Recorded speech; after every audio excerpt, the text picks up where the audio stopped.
আসসালামু আলাইকুম। নাসির ব্লক মিডিয়ার পক্ষ থেকে আপনাদেরকে আন্তরিক শুভেচ্ছা। আজকে আপনাদের একটা খামির করা শিখাচ্ছি। দেখেন, প্রথমে দিলাম চিনি, তারপর লবণ, কালো জিরা, তারপরে হচ্ছে শালটু। এখন আমি তেল দিয়ে দিচ্ছি, তারপরে পানি দিয়ে দিব। এখন পানি দিচ্ছি, তারপরে আপনাদের হচ্ছে মিক্সার করে নিতে হবে। ভালোভাবে মিক্সার করে নিচ্ছি আমি। মিক্সার করে নিয়ে সুন্দর করে খামির একটা মোলায়েম করে নিয়ে একটা দলা বানিয়ে রেখে দিব, পলিতে ঢেকে রেখে দিব। দেখেন আমি খামির কীভাবে করে নিলাম, বেশি নরমও না বেশি শক্তও না। তারপরে আমি একটু ঘুষি দিয়ে দেখেন কি সুন্দর করে একবারে মতে নিচ্ছি।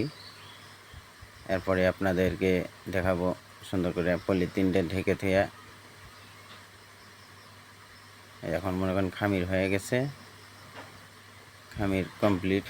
কিন্তু এগুলো সুন্দর করে দলা করে রেখে দেওয়া লাগবে, পলি দিয়ে ঢেকে রেখে দেওয়া লাগবে। 1 ঘন্টা আধা ঘন্টা পরে সিঙ্গারা বানাবেন।